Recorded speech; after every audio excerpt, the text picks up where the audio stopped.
Jadi kalau kita tidur pagi, itu bukan hanya meningkatkan risiko sakit diabetes, tapi penyakit-penyakit yang lain.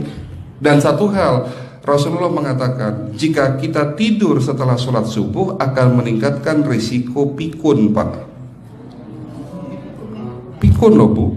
Ya, Pak. Gampang pikun. Lah kalau kita sholat subuh menjelang maghrib setelah asar, apa yang terjadi?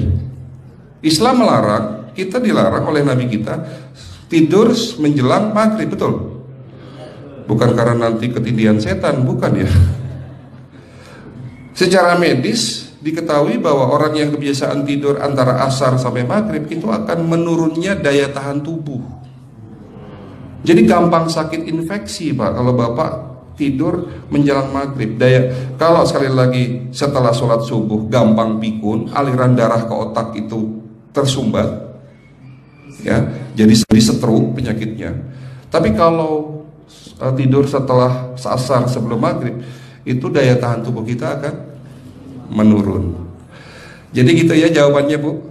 Justru ini yang paling penting, materi terakhir ini 6 langkah praktis. Ya, Bapak bisa lakukan di rumah mulai hari ini. Langkah pertama, mulai hari ini jangan makan malam, Pak.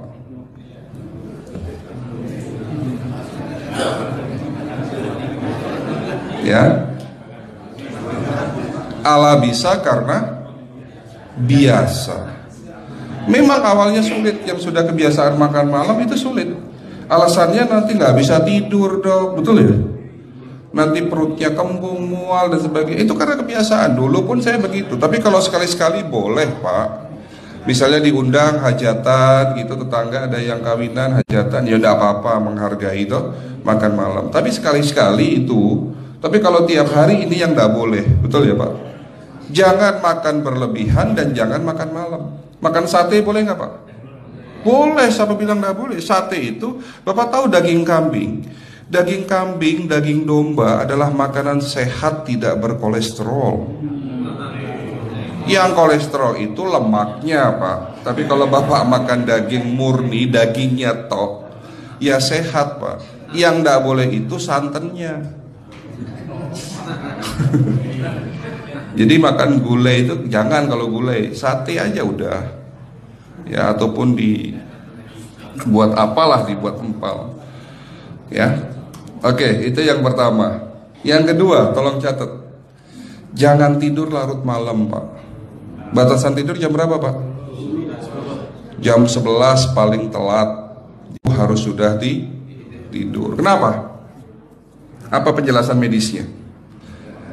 Orang yang tidur di atas jam 11 akan terganggu fungsi livernya, Pak. Dimana liver kita ini fungsinya banyak. Ya, ada 500 fungsi liver loh, Pak. Fungsi jantung ada berapa, Pak? Fungsi jantung 1. Fungsi jantung tugasnya untuk mompa darah. Fungsi ginjal ada berapa? 2. Absorpsi dan filtrasi. Fungsi liver 500 fungsi. Jadi organ yang paling berat dalam tubuh kita kerjanya adalah liver. Liver akan rusak manakala kalau kita tidur di atas jam 11 malam. Berarti 500 fungsi liver bisa rusak, Pak. Ini salah satu penyebab diabetes. Bukan hanya kerusakan pankreas, tapi rusaknya liver bisa jadi penyakit diabetes, Pak. Jadi kalau sakit diabetes itu yang terganggu itu sebetulnya bukan hanya pankreasnya, livernya pun rusak, ususnya pun rusak. Makanya dalam pengobatan diabetes di klinik kami itu bukan hanya ngobatin pankreas, tapi 3 organ penting ini saya obati: usus, liver, dan pankreas. Kebanyakan kenapa? Kalau dalam pengobatan tradisional mereka tahunya diabetes itu hanya pankreas, ya kan? Tapi di sini dalam pengobatan holistik, orang yang kena liver itu 3 organ ini pasti rusak: usus, liver, dan pankreas. Salah satu penyebab dari kerusakan liver akibat kebiasaan tidur larut malam. Jadi salah satu penyebab diabetes pun bisa karena tidur larut malam. Ya, batasan tidur jam berapa? Sekali lagi, jam 11 harus sudah tidur pulas. Jadi jam 10, setengah 11 paling lambat kita harus tidur pulas. Nanti setelah jam 1 boleh bangun. Yang penting jam 11 sampai jam 1 ini harus tidur pulas. Jadi kalau Bapak mau sholat tahajud jam 2, setengah 3 ya monggo. Ya. Oke, itu yang kedua. Yang ketiga, air putih Pak dijaga 2 liter sehari. Bagaimana cara minumnya yang baik? Rasulullah sudah ngajarin kita ada 6 sunnah. Harus duduk, pakai tangan kanan, seteguk demi seteguk, membaca basmalah di saat minum, diakhiri dengan alhamdulillah, kan begitu. Ya, pagi hari minum 1 gelas bangun tidur sebelum sholat subuh. Setelah sholat subuh boleh teh, tapi juga dibilas dengan 1 gelas air putih. Sebelum mandi nanti Pak, minum air hangat. Kalau Bapak mandinya pakai air dingin boleh, tapi sebelum mandi minum air hangat, biar tubuh kita ini jangan terlalu dingin di saat kita kena air dingin. Sampai maghrib pastikan 2 liter sudah masuk dalam tubuh kita. Malam mau tidur, tolong perhatikan Ibu ya, malam mau tidur jangan banyak-banyak minum. Nggak boleh minum malam itu segelas sampai 2 gelas mau tidur. Cukup seteguk 2 teguk saja. Karena kalau sampai kita minum mau tidur 1 gelas besar, ginjalnya malah rusak Pak. Ya. Oke, itu yang ketiga. Yang keempat, puasa. Lakukan puasa secara rutin, insya Allah kita sehat. Nah, untuk penjelasan atau materi puasa, nanti bisa hubungin staf saya.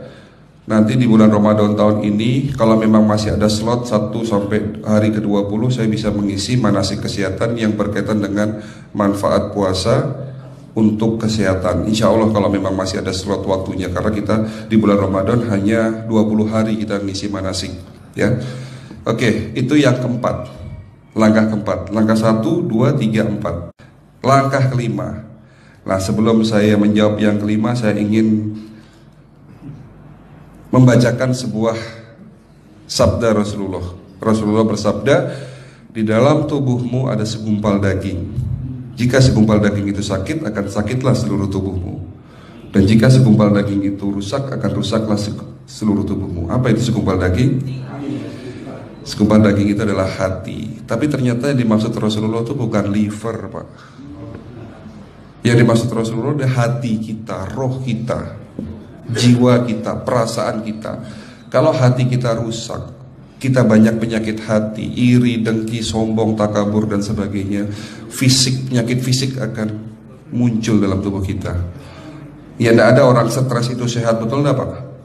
Tidak ada orang yang suka marah-marah itu sehat, betul enggak?